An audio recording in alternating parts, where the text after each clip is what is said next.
Hi everyone, I'm Scott Kissau, the Associate Dean of Research and Graduate Education in the Cato College of Education. I want to start by saying that this was a collaborative project involving Dr. Hilary Dack, who was co-PI on the SOTL grant, and another colleague, Dr. Paul Fitchett.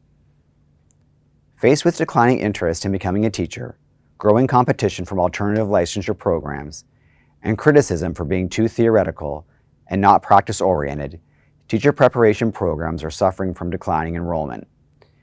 In response, middle, secondary, and K-12 education faculty redesigned an initial licensure program, and Hilary, Paul, and I investigated its impact on candidate performance and perceived preparation. To guide and inform the study, we conducted a review of literature that centered on the prevalence of alternative licensure programs, the growth of online instruction, and the emergence of practice-based teacher education. The redesigned program adopted a residency model framework that involved a year-long internship where candidates had multiple opportunities to practice focused practices that were taught in online modules and rehearsed in face-to-face labs. The program also included more attention to the needs of English learners, classroom management, and assessment. The redesigned program was streamlined to just 16 credit hours. It could be completed in less than a year, and candidates could start summer, fall, or spring. Total cost of the program was cut in half.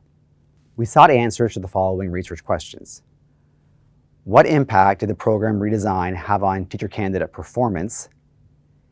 And what impact did the program redesign have on teacher candidate perceptions of their preparation?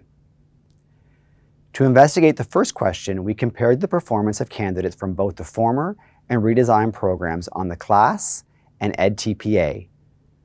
To investigate the impact on perceived preparation, we compared scores on the Teacher Self-Efficacy Scale and the Culturally Responsive Teaching Self-Efficacy Scale, and also interviewed completers of both programs. With respect to the impact on performance, redesigned candidates scored significantly higher on 3 of the 4 dimensions of the CLAS. With respect to EdTPA, both groups performed equally well with 92% pass rates. Redesigned candidates scored significantly lower on Task 1, significantly higher on Task 2, and there were no significant differences for Task 3.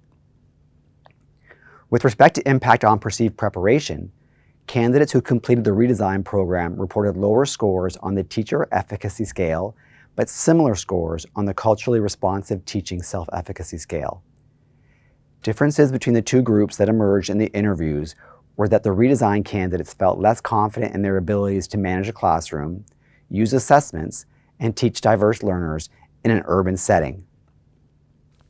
In summary, as teacher training programs across the country evolve to remain viable, the study provided an example of one such program that shifted to a convenient online delivery model, streamlined its curriculum, reduced student costs, adopted a practice-based approach, and succeeded in effectively preparing its teacher candidates. Completers of the redesigned program performed better than their counterparts in the original program on elements of key assessments that emphasized K-12 student engagement and interaction, as well as their peers on the assessment of their ability to use student outcomes to guide instruction, but not as well on some aspects of an assessment of lesson planning. Notably, both groups had identical pass rates on the high-stakes performance assessment, EdTPA.